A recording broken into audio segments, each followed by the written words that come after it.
Hello friends, स्वागत है आपका हमारे यूट्यूब चैनल में।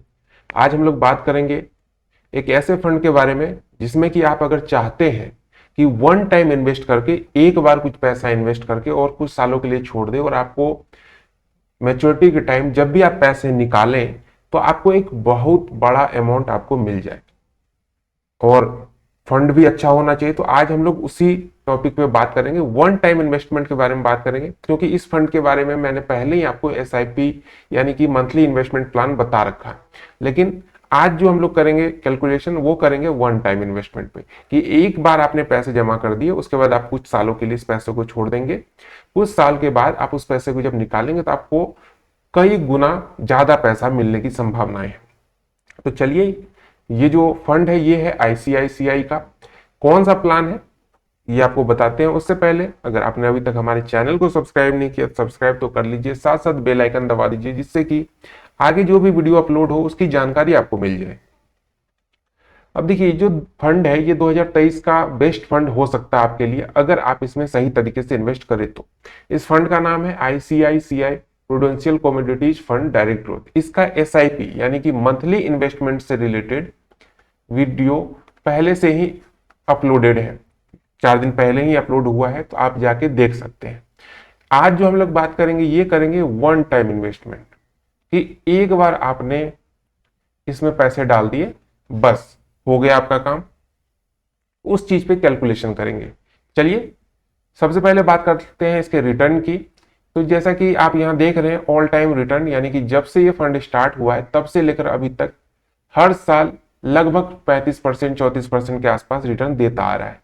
तो रिटर्न के मामले में तो अच्छा फंड है। ये साफ दिख रहा है कि लोगों को जब से इस फंड में लोगों ने इन्वेस्ट किए हैं, जब से ये फंड स्टार्ट हुआ तब से बहुत अच्छा रिटर्न देता आ रहा है, क्योंकि 5 साल से ज्यादा पुराना फंड है और रेगुलर बेसिस पे 34-35% का अगर रिटर्न दे रहा है तो फंड रिटर्न के मामले में ठीक है।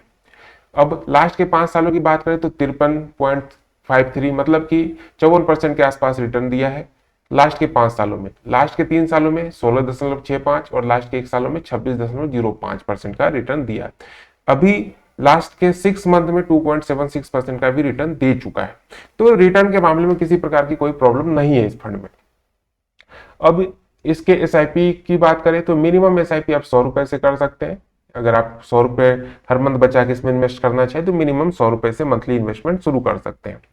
लेकिन अगर आप चाहते हैं कि मुझे वन टाइम इन्वेस्ट करना है, एक बार इन्वेस्ट करके छोड़ देना है, तो आप इसमें वन टाइम इन्वेस्टमेंट के तौर पे 5,000 रुपए मिनिमम इन्वेस्ट कर सकते हैं। मैक्सिमम की कोई लिमिट नहीं है। और फंड साइज की बात करें तो 927 करोड़।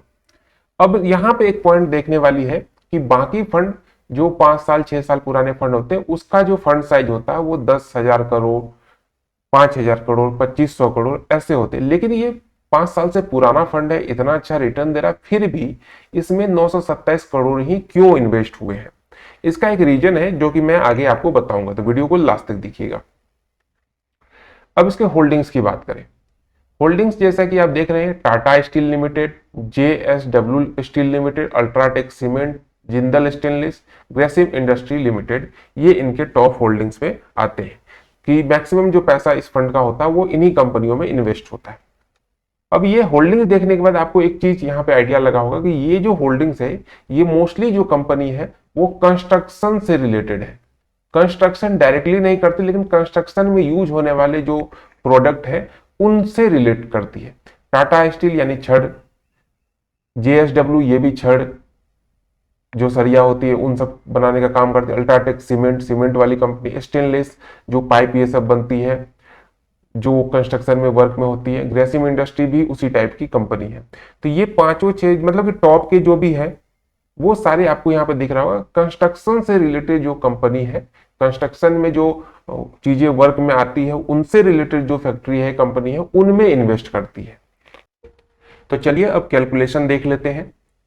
जैसा कि हमने पहले बता दिया कि ये जो है वीडियो ये वन टाइम इन्वेस्टमेंट से रिलेटेड है, तो आज हम लोग इन्वेस्टमेंट करेंगे कितना, 1,00,000 रुपए, और इसी 1,00,000 पे सारा कैलकुलेशन डिपेंड करेगा। और यहाँ पे रिटर्न की बात करें तो रिटर्न 25% का हमने लिया है, क्योंकि आपने अभी देखा कि ये जो फंड है ये 34-35% हर साल रिटर्न देता आ रहा है। तो हम लोग 34-35% नहीं रखेंगे, इससे 10% कम पे ही कैलकुलेशन करेंगे, जिससे कि आपको लगे कि हाँ जेन्युइन इतना तो मिल सकता है हमें। अब देखिए 1 लाख रुपए अगर आप इन्वेस्ट कर देते हैं और 5 सालों तक ये इन्वेस्टमेंट को छोड़ देते हैं, तो आपका जो ये अमाउंट है ये सिर्फ 5 सालों में 2 गुना रिटर्न दे देगा।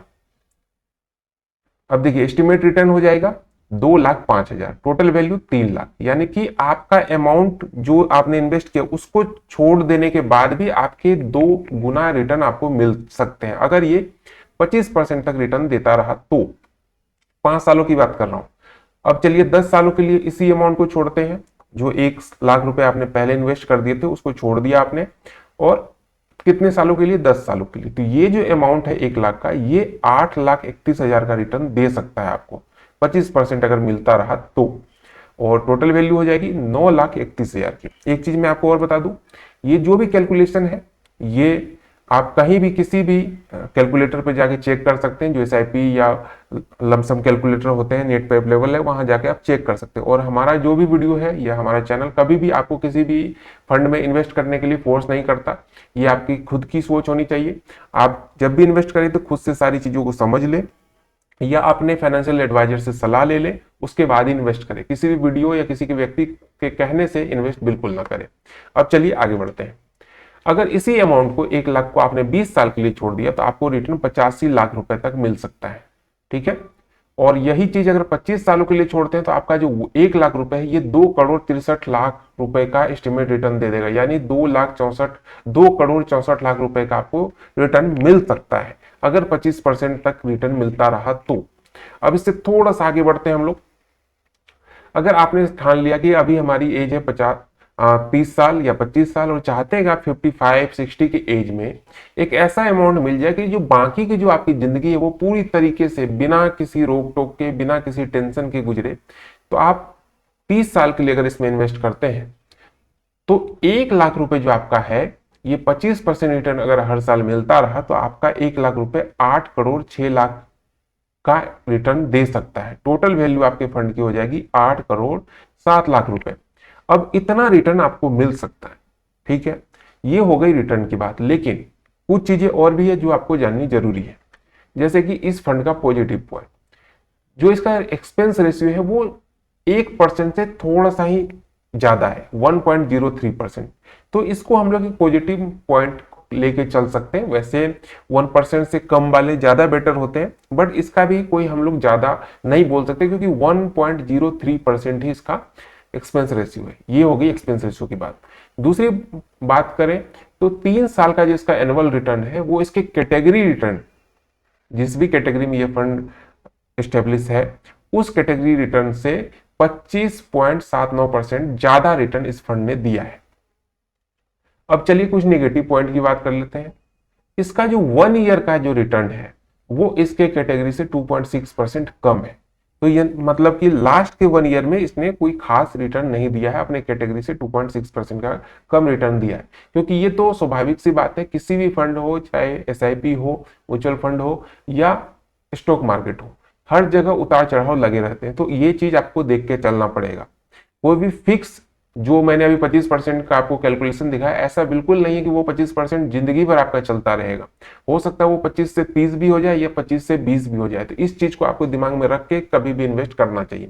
दूसरा जो सबसे इंपॉर्टेंट चीज है, जो कि मैंने आपको पहले दिखाया, कि ये जो फंड है ये एक पर्टिकुलर सेक्टर में ही इन्वेस्ट करते हैं, जो कि है कंस्ट्रक्शन से रिलेटेड जो भी इक्विपमेंट या चीजें यूज होती है उससे रिलेटेड जो कंपनी है उसमें इन्वेस्ट करती है। तो इसको हम लोग सेक्टरल फंड बोलते हैं।